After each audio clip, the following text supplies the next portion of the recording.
Somewhere beneath the ocean's surface lies a secret, one that's literally haunted humanity for over 2,000 years. Think about it, a civilization so advanced, so unimaginably wealthy, and just incredibly powerful.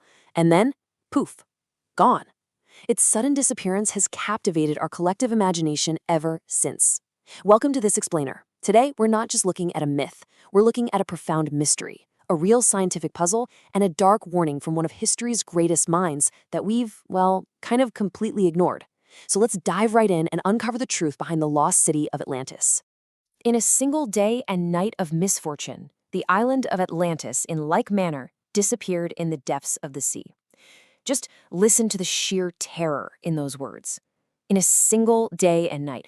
You see, this wasn't written as some bedtime fairy tale. It was recorded as a specific, terrifying, catastrophic event by the Greek philosopher Plato way back in 360 BC, in his dialogues Timaeus and Critias. He's describing an entire empire vanishing practically overnight. It's the ultimate apocalyptic hook, right? And it really forces us to ask, was he actually documenting a real historical tragedy? Part 1, Plato's Ancient Warning, the origin of the tale. To even begin to understand Atlantis, we really have to start with the man who gave us the story. Plato wasn't exactly a purveyor of cheap fiction. He was a rigorous, highly logical thinker, literally one of the foundational minds of Western science and philosophy. He claimed this story was passed down from the Athenian lawmaker Solon, who heard it straight from Egyptian priests around 590 BC. Plato presented the whole thing not as a dream, but as a genuine historical account. When we actually map out this timeline, the mystery gets truly chilling. Plato states the destruction of Atlantis happened 9,000 years before Solon's time. So if we do the math, that puts the date right around 9600 BC. Now, for the longest time, historians just scoffed at that date. But modern science actually tells us something catastrophic did happen right around 9600 BC. It marks the end of the last ice age, a chaotic period known as the Younger Dryas climate catastrophe. We're talking rapidly melting ice sheets, causing global sea levels to dramatically spike, swallowing coastlines all over the world. So the crazy part is, Plato's seemingly mythical timeline aligns perfectly with a scientifically proven global cataclysm. And Plato didn't just give us a date, he gave us an incredibly specific blueprint. He described the city as being located beyond the Pillars of Hercules, which we know today as the Strait of Gibraltar. He said it was massive, larger than Libya and Asia Minor combined. It featured a capital city built with these precise, concentric rings of alternating water and land. It housed a formidable naval empire. And of course, it was completely swallowed by the sea. This list is basically the ultimate checklist that modern explorers still use today to hunt for the real Atlantis. Part 2, Hunting for Hard Evidence, the Global Search. Let's step out of the ancient libraries of Athens and get into the modern, global pursuit of hard evidence. Because armed with Plato's criteria, researchers, archaeologists, and oceanographers have literally scoured the globe, searching for physical proof beneath the waves and across continents. Two of the most famous location hypotheses sit on completely opposite sides of the map. First up, we have the island of Santorini over in the Mediterranean. It was home to the Minoans, a very wealthy Bronze Age naval power. Around 1600 BC, the island literally blew apart in a massive volcanic eruption, leaving behind a ring-shaped caldera. It perfectly matches those sudden destruction and advanced civilization clues. But then, on the other hand, we have the Azores, sitting right smack in the middle of the Atlantic Ocean, exactly where Plato said Atlantis would be. The catch? Modern plate tectonics show us the Azores are actually geologically uplifting, not sinking. There just isn't room for a sunken continent down there. But the search doesn't stop there. We have two more totally tantalizing candidates to weigh.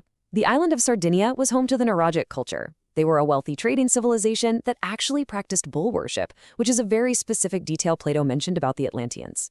Then there's Andalusia, Spain. Researchers using satellite imagery pointed to the Doñana National Park marshes. The geography there strongly resembles Plato's description of a plain surrounded by mountains, and geological records show it actually was hit by massive tsunamis. But unfortunately, it completely lacks the definitive Bronze Age city ruins we'd really expect to find. But then we find things like the Bimini Road. Discovered back in 1968 in the Bahamas, 20 feet underwater, this thing is a massive formation of perfectly flat, rectangular stones arranged almost exactly like a paved road. Geologists definitely debate its origins, but some testing dates it to around 10,000 BC. That puts it right in the window of the Younger Dryas catastrophe. Whether it's entirely natural or somehow shaped by human hands, anomalies like this keep the physical hunt for a lost prehistoric civilization incredibly compelling. Part 3. The Sahara's Secret Eye, the Richat structure. Recently, the internet has been buzzing with what is probably the most visually stunning candidate yet. And the wild part? It's not underwater at all. It's hiding in plain sight, right in the middle of the desert. Let's take a look at the Richat structure, also known as the Eye of the Sahara. When astronauts first photographed the Richat structure from space in 1965, it looked like a giant bullseye just carved right into the Earth. It's a massive 40-kilometer wide structure in Mauritania. From a purely visual standpoint, it looks exactly like the concentric rings of water and land that Plato described. I mean, it's uncanny. But scientifically speaking, this is actually a deeply eroded geological dome. It was formed by upward-pushing magma millions of years ago, which then weathered away over time into these absolutely perfect rings. Let's compare the myth with the reality here, because the coincidences are just staggering. Plato said Atlantis had concentric rings. Well, Richat has circular geological ridges. Plato said they built with red, white, and black stones. Richat is literally composed of rocks in exactly those colors. But the theory kind of falls apart when we look for artifacts. If this was the capital of a highly advanced naval empire in 9600 BC, we should definitely be finding metal tools, advanced pottery, or, actual structural ruins. Instead, intensive archaeological surveys have only ever turned up primitive Paleolithic stone tools. So the geological and archaeological verdict is pretty clear. The Richat structure is an awe-inspiring, highly symmetrical monument of natural planetary evolution. And sure, during the last ice age, this exact area was indeed green, lush, and full of flowing rivers, which makes the whole visual even more compelling. But there was no advanced Bronze Age city here. It's just a beautiful trick of nature, a truly incredible coincidence of geology matching up perfectly with mythology. Part 4. The real meaning, missing the point. Perhaps by obsessively hunting for physical rings of stone and sunken gold all these years, we're actually failing to understand what Plato was trying to tell us. It might be time to shift our focus away from the physical treasure hunt and move toward the profound psychological climax of Plato's original message. I absolutely love this quote from scholar Julia Annis. She writes, "We have missed the point if instead of thinking about these issues, we go off exploring the seabed." It hits the nail on the head. Plato wasn't drawing us a treasure map. He was using a literary device. By spending all of our time looking for submerged palaces, we are totally ignoring the mirror that Plato was trying to hold up to humanity. And here lies the true core of the story. Plato designed Atlantis to be an allegory on hubris.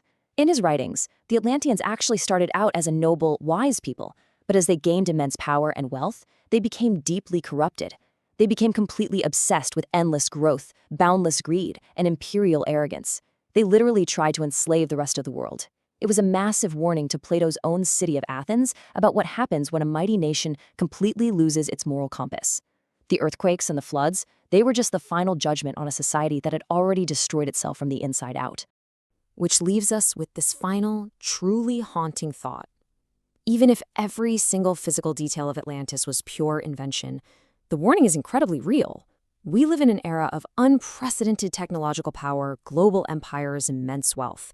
We, too, are facing a changing climate and rising seas. If a civilization of such immense power could vanish practically overnight because they let arrogance blind them to their own fragility, well, what does that mean for us today? Keep asking questions, keep examining the evidence we've covered, and never forget the lessons of our past. Thank you so much for joining me for this explainer.